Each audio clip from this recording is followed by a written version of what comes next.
That's right. Greetings, fellow armchair Imagineers. Tiki here. And Blue Dragon 5. And welcome to our Dexter New Blood recap podcast. Tonight we're talking episode 7, Skin of Her Teeth. All right, Dragon, I'm going to throw it right to you. What do you think of this week? Yeah, I think this is the big transition point to the ending. This is kind of what you live for in the Dexter seasons. You know, we've kind of gotten to the point where we're in the middle of the chess game between serial killers now. This is the episode where we learn everything we need to know about Kurt Caldwell, who is now at war with Dexter Morgan. And this episode to me had a very kind of not in the sense of kind of the front of this comparison, more so in the aftermath. It's very much a telltale vibe, but more so of like the culmination of all the choices. Kurt And like, Caldwell will remember this. exactly. So this is very much kind of there's a big telltale vibe with the magnitude of Dexter now having a trail having been forged on many fronts that are all leading him to the end of his series, essentially, done right. Mounting tension galore. It's continued very well, and it's very thrilling. Yeah, I like this one quite a bit. I don't think it was maybe quite as strong as the last episode, but it definitely kept the momentum. I mean, as you said, it did kind of feel like a transition into the final act of the season, but for being a transition, it had a lot of exciting stuff going on. I think the two big scenes for me that really made it were the initial Kurt flashback to the first kill, as we see in the thumbnail we have here, thankfully provided by Jacob Weil, who doesn't get enough credit for his thumbnails, but goddamn, he helps us out big time with them. And also, Dragon, like we got to just talk about this, because if we don't start with this, we're going to be burying the lead. All right, we finally get Trinity. Yes. Now, do you think this is the last we're going to see of him? I don't think so. I mean, here's the thing: if it is, though, not If bad. it is, I'm fine with Yeah, it, but I yeah. still think we're going to get something with Trinity and Dexter's head.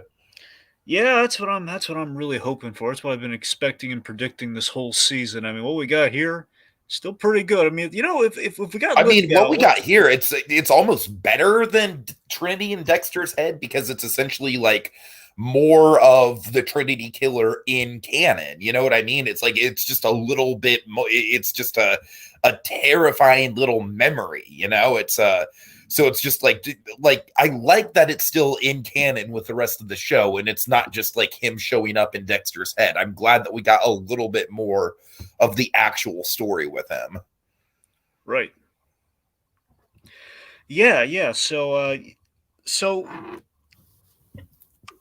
of course, basically, the podcast confirmed that the nightmares Harrison was having were indeed memories. And oh boy, I love that. If we only have even just saying this, like the only time we're going to see him again, just kind of putting like adding like an extra spoke into the cannon wheel that is season 4, if you will. If we're going to do that, we gave him a really great line that has a lot of layers to it, a lot of levels I really enjoyed, where he says the line Trinity says is "Daddy will be home soon." Now, Tiki, that line has so much connection to this season; it's genius, and I Okay, but loved it. you know what I also kind of thought about with the line? I hate to say it, but it just kind of made me giggle a little bit. You're thinking of the Daddy's home too, Yes, I'm aren't thinking you? of Daddy's Home. Yes, yes. See, let's sell In the that back movie of my this. mind, like as cool as the line is, in the back of my mind, I had a little giggle of like, oh, he played such a stupid character in Daddy's Home too. Which again, it's just a wonderful thing about John Lithgow in Uh, his career. Of course, so many kind of family friendly roles until those turns were made, particularly with Dexter. It's just so like he'd be so like, hey, Third Rock from the Sun, hey, Lord Farquaad, like nope, all right. just these. Well, we have that guy in the comments here. He says, "I'm just going to acknowledge the fact that there's no way Harrison could have remembered that, but I don't care." That guy, I'm actually going to contradict you, sir, because I don't want to get into detail about this, but let's just say when I was very, very young, like weeks old, I had to have a surgery that basically saved my life. And I do remember the surgery. Like I do remember, being carried on the gurney and stuff like that. And, obviously they knocked me out for the surgery itself, but I remember being in the hospital at like an incredibly young age and just how being surrounded by tubes and wires and shit like that. So I do think it's possible if the stuff is traumatic enough. I do think it's possible. I'm not saying what I went through is traumatic. Obviously, I'm glad I went through Well, it. were But you like a year old though? what? Were you like a year old though? No, I was like a week old. Oh, okay. Well, okay. No, you're on solid ground there. Continue Yeah. with your point. So yeah, I think it's possible. I All mean, right. I mean, regardless, even if it's not, I'm saying he's been given enough information, enough details that the memory, if it's just there in like an amorphous form, it's going to zero in quite quickly. If like, oh Right, god, right, a yeah. reminder of like all the details and the methodology, and if there's anything in there, which of course folks, we have memories when we're young, whether they're locked away or they're just kind of like they mold together. If you're gonna like get something in there, give you those specifics, I don't think it's out of the realm of possibility. It's going to come into focus. So sure. Uh-huh. But yeah, seriously, just with that line, it's just it's I'm sorry, there's so much other really great kind of layers to it. Where one, it's just the fact of he knows it's kind of Trinity gloating over his plan of like, oh, Dexter's gonna get home and he's not gonna be happy when he sees what's there. Right, yeah. But it's also the creepy part of it too is it's a three-part thing. So one, In it's like some he's ways, he is genuinely comforting the kid. yes. So the perennial, like again, the And whole that is definitely like the element of Trinity that is like the most disquieting yes. about him. Again, it's Trinity. It's Arthur Mitchell, the family man, which is just Uh-huh. that's the wonderful kind of dichotomous kind of thing with that character, which Dexter kind of looked up to. Again, this season he's trying to kind of make work to his advantage yet again, which has not been working out for him so far. But so you have that layer, you have just him gloating over his plan, but also, and here's the other kind of cutting part of it, um, the unfulfilled promise to Harrison in a sense of which Daddy's not going to be home because he's going to leave you ultimately. Mhm. I'm not saying he wasn't there immediately. It was the fact of ultimately Dexter's going to leave him. So it's kind of like in terms of why that memory has such Daddy's gonna resonance. leave you after 4 terrible seasons, Harrison. Ha ha Yes, yes. So ha. and 4 of terrible course, seasons that we're not really going to acknowledge in this show outside of your adoptive mother. yes. So I'm sorry. regardless, very very strong stuff with our glimpse of Trinity. We didn't take it lightly. We gave him again like that's the thing with Trinity. Ultimately, at the end of the day, there's so many like little things you can make a meal out of any one Trinity scene. So Oh, it absolutely. took Yeah. like okay, take the Thanksgiving episode, take Trinity's death, take honestly take any of Trinity's kills, like when he's doing the first The bathtub bathtub, kill. the first bathtub kill is iconic. Of course, Definitely. I think the go to hello Dexter Morgan. That's the line that I really want, Dragon. I mean, I know it's a total fan service line, but god damn it, I'm a fan and I want to be served. Yes.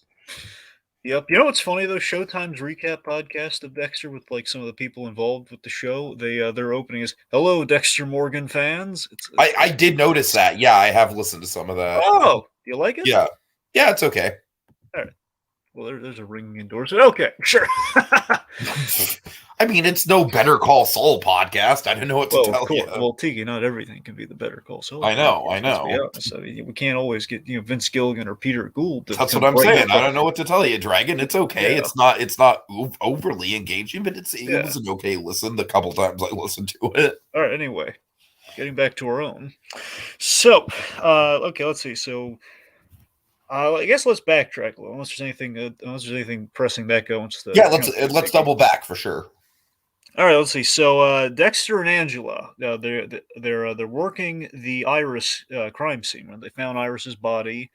In the cave, probably the same cave Dexter tried to bury that body in. Serial killers with similar instincts. I'm just saying. We don't know it for a fact, but how many caves are there really? So anyway, we see Dexter. He has not lost the step forensically, man. He was on fire. Like he determined everything, and like I like how Angela's impressed as well as grateful. You can kind of see it in the scene. It's really good. Yeah, but there's still a sense of like, okay, like you're literally an entirely different person from this Jim Lindsay character that I've known the whole time we've known each other. Which again, that telltale effect that's going to add up by the end of the Uh-huh. episode. Like Uh-huh. she's thinking, man, this Dexter Morgan character a lot different than old affable Jim Lindsay Right, right. ordering his tuna sandwich at the bar. So again, to me, the theme of the season, I think it just kind of gets reaffirmed in this episode yet again. I think we're taking the Red Dragon approach with Dexter as a serial killer. Of course, a Red Dragon, with the great Thomas Harris book, then adapted into an even better movie. Um, just it's about how when a serial killer becomes emotionally involved and actually starts to care about things, which essentially is what we've been teeing up with Dexter this season, where what separates this season from the other seasons is that Dexter's been through 8 seasons of his show. He's been through a lot, and he's actually developed feelings, and he's particularly towards his son and the regrets that he has, and he's really grown. So there's that great question this season of, Dexter, he's far different from where he was at the start of things. So if he starts to emotionally care, he's kind of making it feeds into the mistakes, like with the emotional kill over the deer and big one here. The old school Dexter is not exactly present here when he's doing his crime scene thing. Or hey, old school Dexter would have misdirected Angela over. Oh no, Kurt's not your guy because I'm going to kill him later. He's yeah.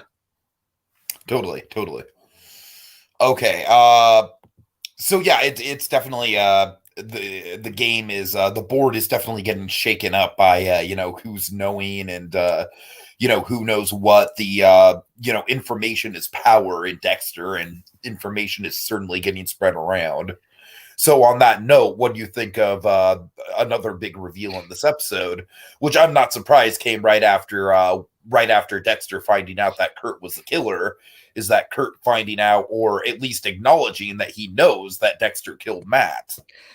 Yeah, that was an excellent reveal. It was, oh god, it was just so great. Just the idea of like, again, Kurt just laying it on so thick, seemingly to throw off suspicion, which he was. But just the idea that even in that state he was that sharp, just realizing, assumedly as a guy who's been a killer for a long time. I mean, since that flashback, so it's been a long time. It makes a lot of sense, yeah. Been a killer for roughly 30 years. You imagine that, like Dexter, there's probably going to be some trial and error before he lands on his signature, which is, cleaning the bodies and probably disposing of them in the caves and such. And that, for all we know, actually, honestly, Iris being dumped in the cave, for all we know, that was the sloppy first kill. It probably has a better way of disposing of the bodies now. Yeah. So that's what I'm saying. So the idea is there's going to be some trial and error over those years. So he knows he's tried what Dexter did. So he knows, like, that's not snow, that's ash. And he's thinking, wait a minute, my son's gone missing. Obviously, I haven't heard from him. This guy kind of randomly, the coincidence of he picks me up coming from the direction of where the furnace is, where I probably tried to dispose of a body at one time. What's the surefire way to know for sure? Matt had surgery after that boat accident. Dexter screwed, very literally. Surgical screwed, that is. right. So that was just genius, and Kurt just confidence. I love how we framed that scene too, like in the cell. I love that he and Kurt had 2 scenes in this episode. And they're both really well kind of staged and framed. As that guy points out, Dexter uses the goat distraction to talk to Kurt in his cell. You're free. Go.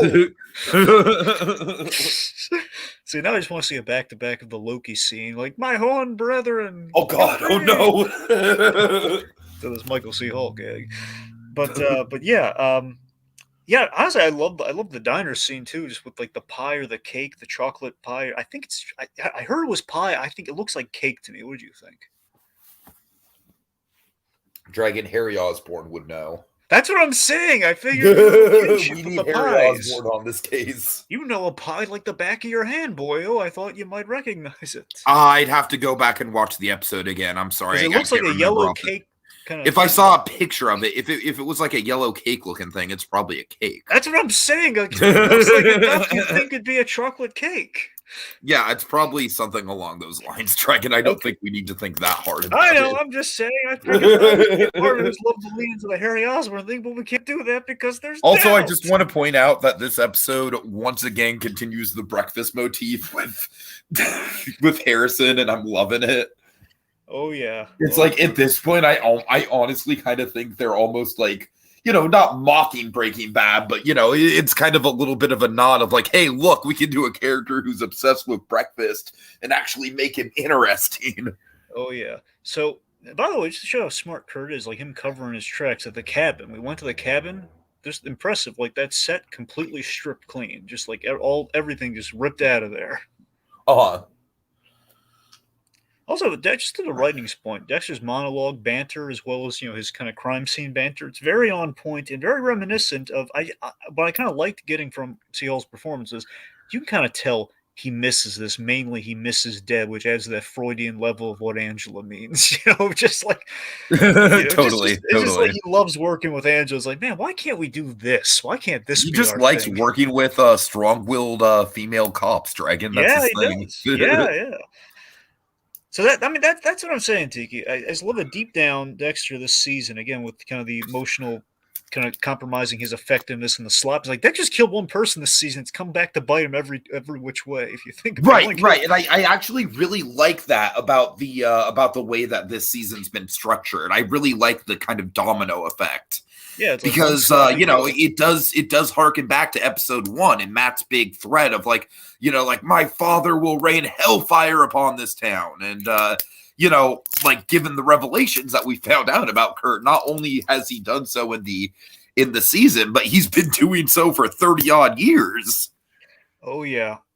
I wonder. I gotta help. I can't help but wonder between Kurt and Trinity. I wonder who was the most experienced serial killer Dexter's come up against. But then again, there was that old folks episode, so I don't know if the old folks home guy maybe had longer. That's the thing. It's hard to tell which serial killers, like if Dexter's ever been outclassed by like serial killer in terms of like how many years they've been active.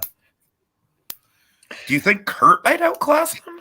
That's what I'm saying. Kurt's been in operation for 30 years. That's what I'm saying. Like, I don't know.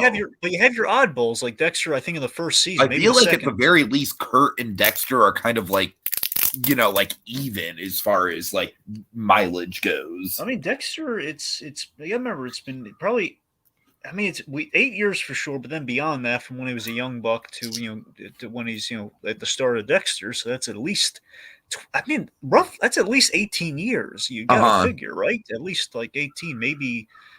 I mean, I don't know. I don't want to do the Dexter math here because clearly neither of us are equipped for that at this moment. The point being, so my point before we transition here is again, I think deep down, like any serial killer gets kind of sloppy towards the end of their run. Fundamentally, he might want to get caught, or at the very least, he wants honesty, which will lead to him getting caught. He just wants no more secrets between his son, between Angela, between anything, because now he cares. But he can't have that, or else it all goes away. Right. So that guy pointed out earlier his title makes no sense. Teeth don't have skin. Well, you know what? I'm just gonna say, like, I don't really care for the title of this episode. Well, no, the title makes okay. I want to correct. Dragon, let me throw out one more complaint about just this season in general. This season just reminds me of Gotham, but even worse in the sense that like they do not know how to do cold opens. But Thank you for reminding me because I keep forgetting to bring this up during every episode. Okay, I got to talk about it now. Okay. I assume we did this episode too, but remember how we keep opening the Dexter episodes with like the quick little flashes of events that happen in the episode, like the quick slices. Is that how we do it? I'm watching it on Showtime.com. Well, that's what I'm saying. This episode might have been the exception, but up to this point, though, every episode had opened with. I'm not obviously not the first one because that. I mean, for me, what I've been noticing is a trend of just like, all right, and here's the first scene in the story, and it's not going to be anything spectacular. Well, no. After that, I'm saying like literally after they're in quotes cold open, you then have like these quick flashes after the title thing pops. So it's like Dexter New Blood bleeds on the screen, and then you cut to like the quick cryptic shots of what's going to happen in the episode, and the episode starts. You know what? I'd have to go. Yeah, that's possible, but yeah, I think it's been really cool. I'm surprised you haven't noticed that. I guess I've just been more distracted by the fact that they cut to the title sequences at the most boring parts of the episode.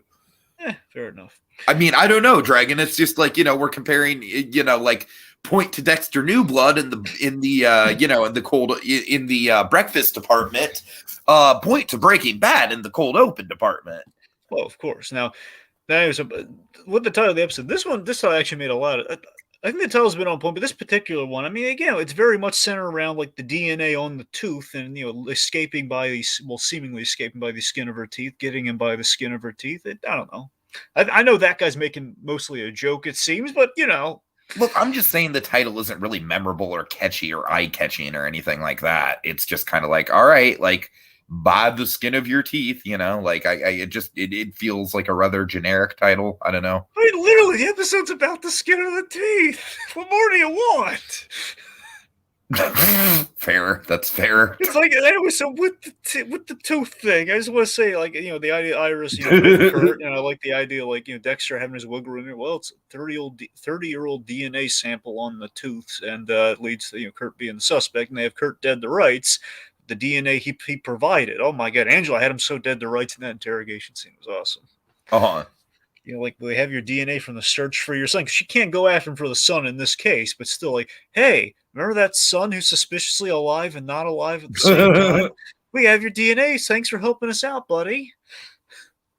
Anyway, so what would you like to get to next? Let's see. I'm trying to why don't you talk about the flashback. I'm trying to think of what we haven't covered yet. Well, there's the flashback, kind of our namesake. Oh yeah, totally. Let's get to that for sure. Yeah, so big things. So we just with the flashback, and we have 2 flashbacks. I love how the song has warped its way into the season, Dragon. I love it. Well, again, this is the origin of the song as well. Yeah, but yes, it's. Because that's always been one of my favorite, old school 50s songs, and now I'm never going to be able to look at it the same way again.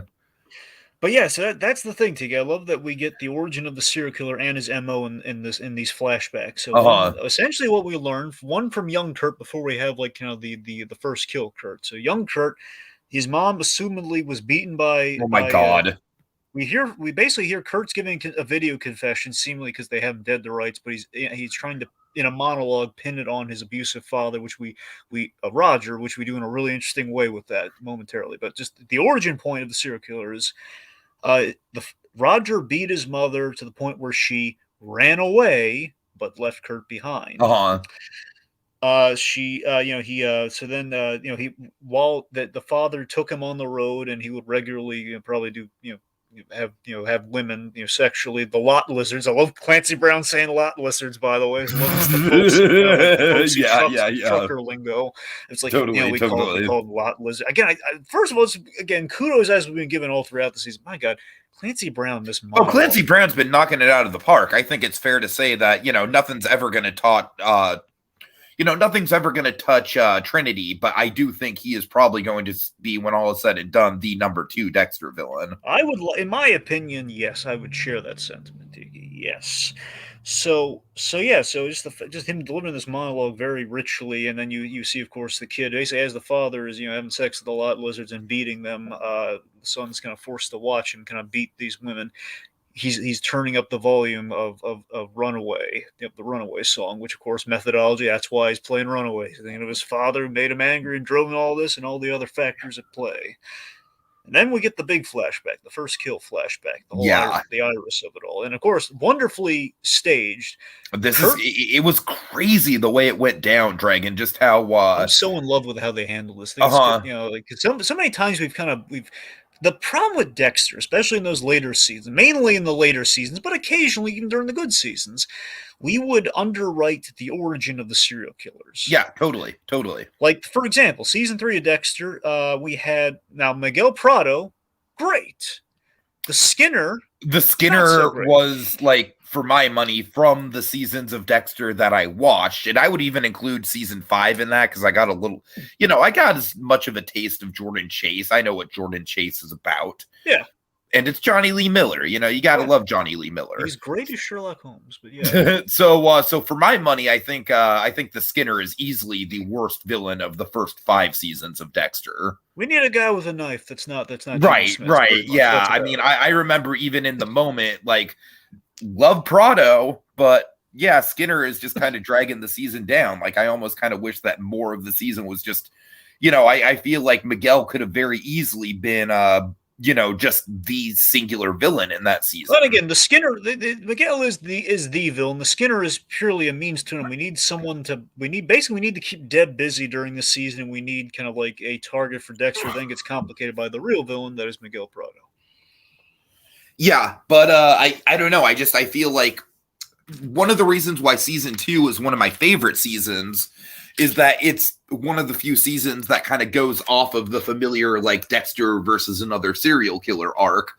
And I feel like season 3 had the potential to do that if they just would have been bold enough to draw more into the Prado storyline than they did. But this isn't Right. season 3 we're talking Okay, about. but you see my point though, is the fact that we really nailed like the point of like Kurt wasn't all bad when this first kill happened. It was kind of an accident, kind of. Yeah, and the kills kind of like led into like it came from a place of genuinely wanting to help these people, but then that kind of the MO just got so twisted over the years. So it's so fascinating. We got to break this down right because this is important. So, so again, he's picking up Iris. Iris is running away because she's got into a fight with Angela, and she's about to leave town.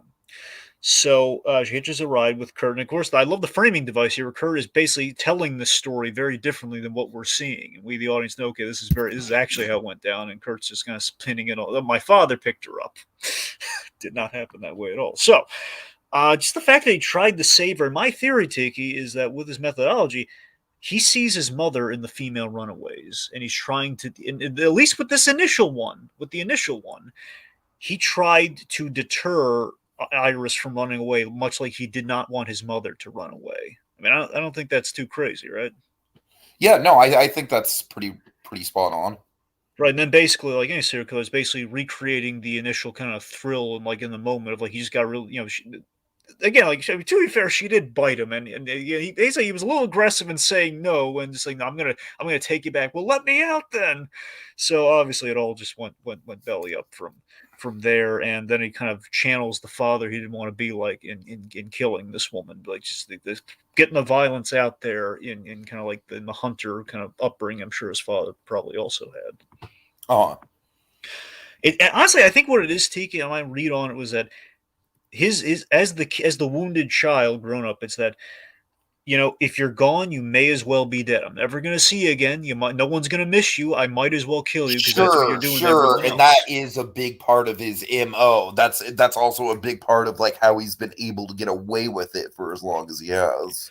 Yeah, and again, also we had an origin for the pleasantries. Remember the big famous thing? We had a famous thing. The famous thing with Kurt being, when you're really angry at somebody, you do something nice for him. Of course, his father made him made him buy dinner, made him buy lunch when they were doing the trucker rounds.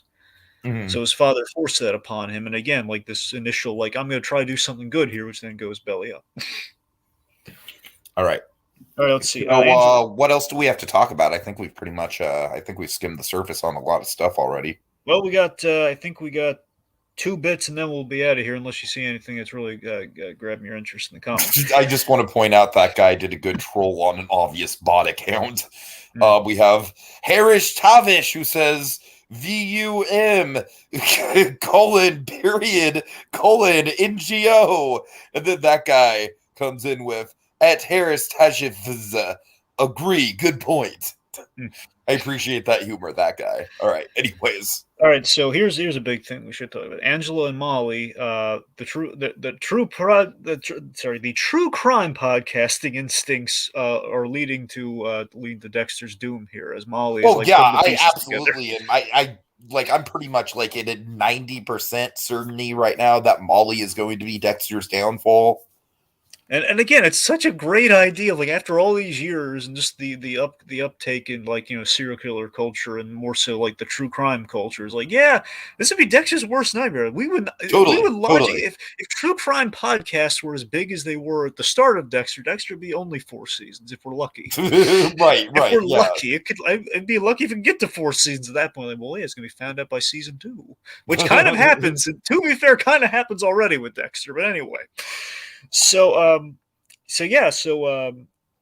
she's figuring out that, man, Dexter is pursuing Kurt, and it's only a matter of time before, okay, if Angela knows that Dexter is Dexter, and she puts together that, okay, if I look into the truth, if I look into Dexter Morgan and his connections to the cases in Miami, if she digs into his background via the true crime podcast, she can very easily find out. So that's what I'm saying. All she has to do is listen to any of the Miami any of those 3 episodes that she's put out, especially the Dokes episode. She listens to the Dokes episode. Oh my God, yeah, he's a goner, because that one literally says, well, I mean, Dokes there's some inconsistencies with that story, and that means he's the Bay Harbor Butcher specifically. So that's how she'll find out if she does. So yeah, so I think, let me ask you this, Tiki.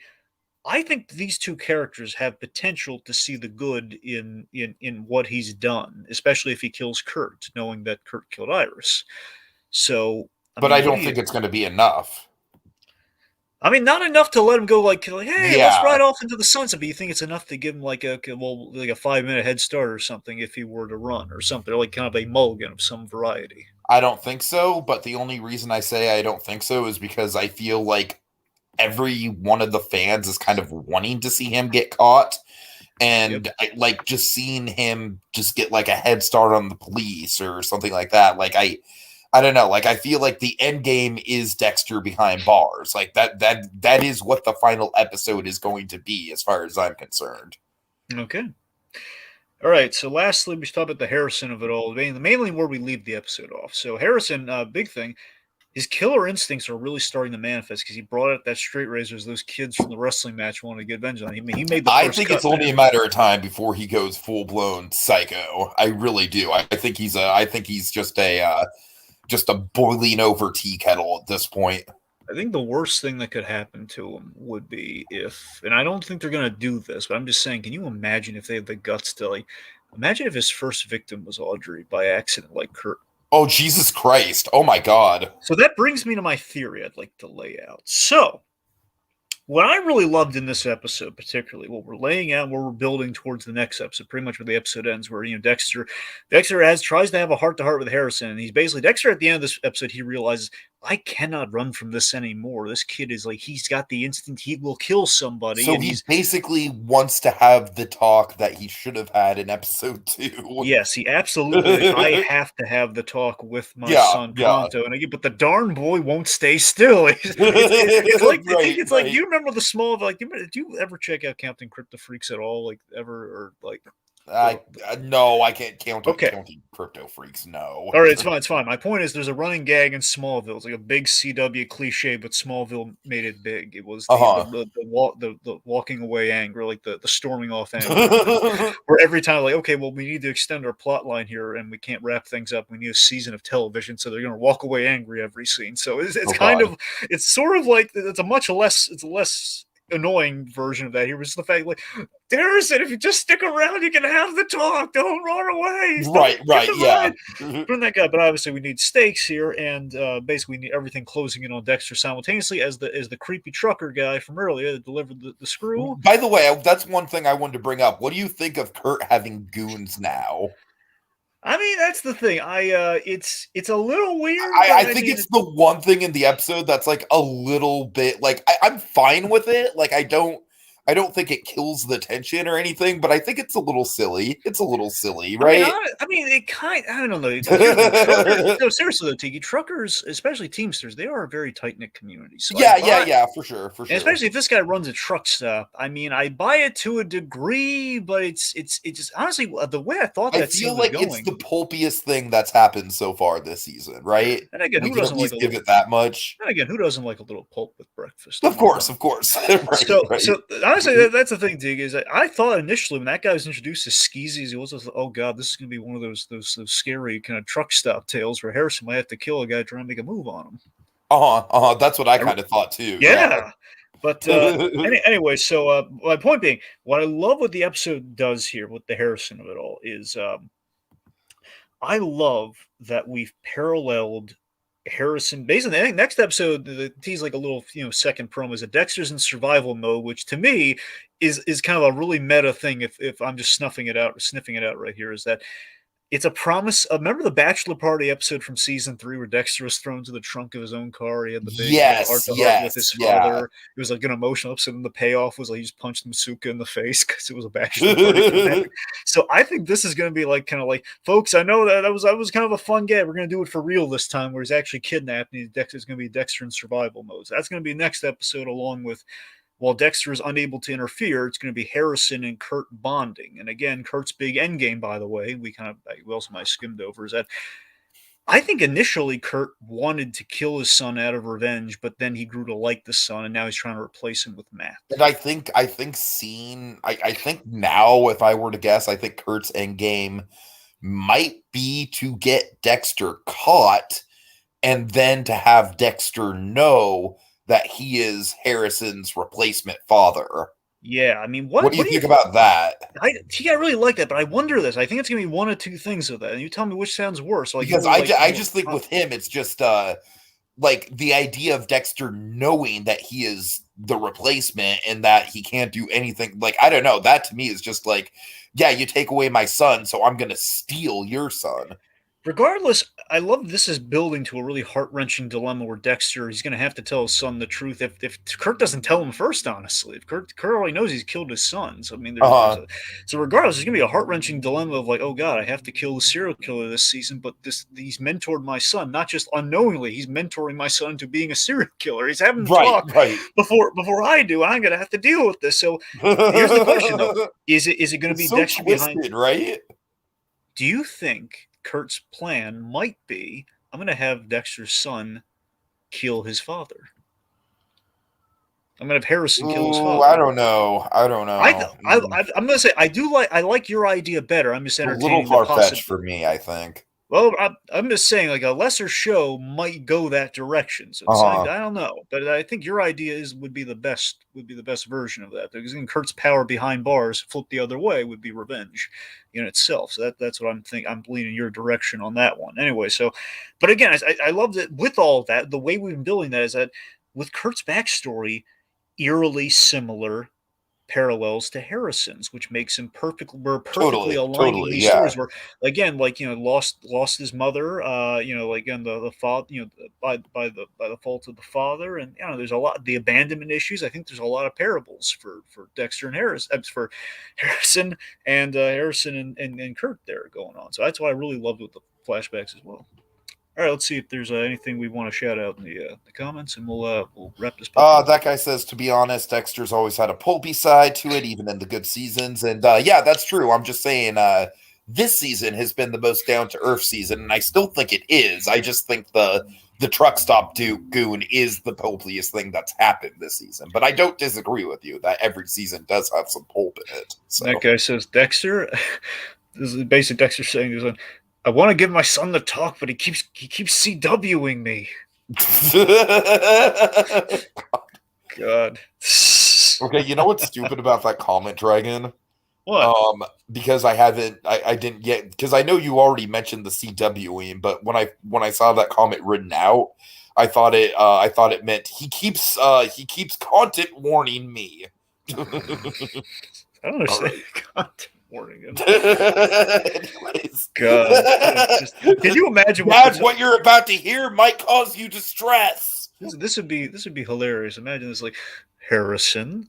So when you reach a certain age, you'll feel compelled to grab some plastic and a knife and photos of ill-conceived things done by over a lifetime of bad decision making. You're going to want to confront people with this and have some slides ready for when the time comes. You're going to want to take a little eyedropper and take the blood and put it on a slide and keep it in a nice little box, and it'll look nice and you'll shine the box.